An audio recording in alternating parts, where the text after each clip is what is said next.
ইনশাল্লাহ প্রিয় সহকর্মীবৃন্দ, আপনাদের সাথে শীঘ্রই ইনশাল্লাহ দেশের মাটিতে ইনশাল্লাহ দেখা হবে। আমরা আকাশ বাতাসে মাঝে মাঝে কিছু কথা শুনতে পাই।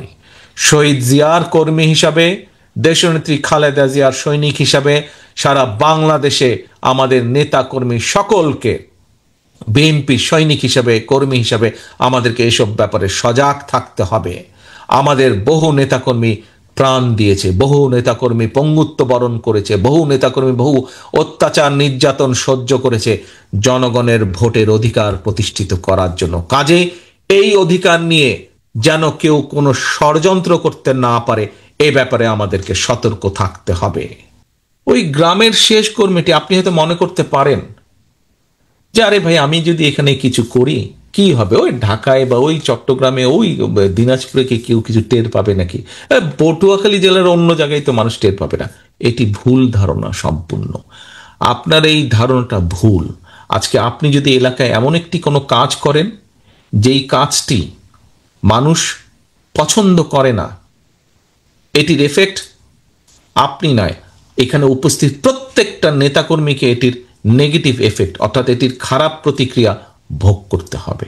কাজে সহকর্মীবৃন্দ, আজকে আপনারা এখানে যত হাজার নেতাকর্মী উপস্থিত আছেন, আপনাদের প্রত্যেকের কাছে আমার আহ্বান, আসুন আমরা শুধু পটুয়াখালী জেলা না, বাংলাদেশের 64টা জেলার প্রত্যেকটি নেতাকর্মীর কাছে আমার আহ্বান, আসুন আমরা এমন কিছু কাজ করব না। বিএনপির একজন কর্মী হিসাবে, শহীদ জিয়ার একজন সৈনিক হিসাবে, দেশনেত্রী খালেদা জিয়ার একজন সৈনিক হিসাবে আমরা এমন কোনো কাজ করব না যেই কাজে মাধ্যমে মানুষ আমাদের উপরে বিরক্ত হবে। প্রিয় সহকর্মীবৃন্দ, বিগত 15 বছর তো আপনারা যুদ্ধ করেই বেঁচেছিলেন, তাই নয় কি? খুন, গুম, হুলিয়া, কেস, কাচারি এইগুলাকে মোকাবেলা করেই তো আপনারা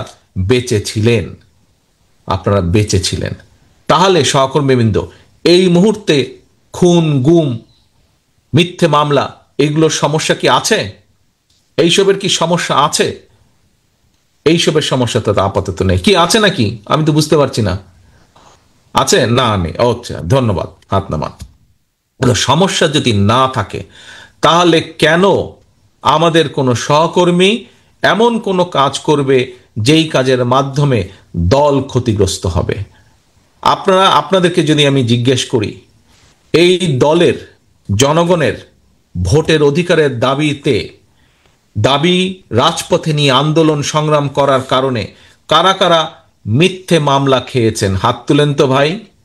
কারা কারা মিথ্যে মামলা খেয়েছেন? হাত তুলেন। কারা কারা আদালতের বারান্দায় মাসের পর মাস, বছরের পর বছর ঘুরতে হয়েছিল? আপনারা সবাই মামলা খেয়েছেন, মিথ্যে মামলা খেয়েছেন। আচ্ছা, ধন্যবাদ, হাত নামা। এখন সহকর্মীবৃন্দ, এই যে আপনারা যারা মিথ্যে মামলার শিকার হয়েছেন, তাহলে আপনাদের কাছে কি কোনো কারণ আছে? আপনি বছরের পর বছর আদালতের বারান্দায় গিয়েছেন, অনেক সময় দেখা গেছে কেসের এমন একটা ডেট পড়েছে, সেদিন আপনার দলের অথবা পারিবারিক কোনো একটা গুরুত্বপূর্ণ বিষয় আছে যেখানে আপনার থাকতে হবে, কিন্তু আপনি থাকতে পারছেন না, আপনার কষ্ট হচ্ছে, সমস্যা হচ্ছে, বাধ্য হয়ে আপনাকে কোর্টে যেতে হচ্ছে। এরকম পরিস্থিতি হয়েছিল না? এরকম সিচুয়েশন হয়েছিল না? এরকম অনেকের জীবনে এরকম পরিস্থিতি হয়েছে।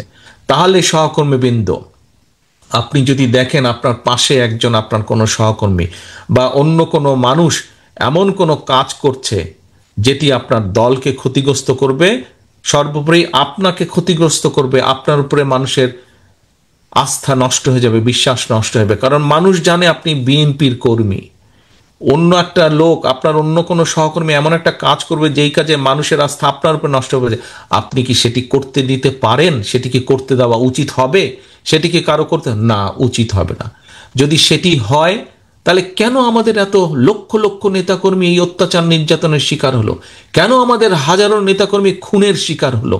তাহলে তাদের আত্মদান্ত কি বৃথা যাবে না? আজ আমরা যদি এসব অ্যালাউ করি কাউকে, যে যাতে দলের ক্ষতি হবে, তাহলে কেন আমরা অ্যালাউ করব?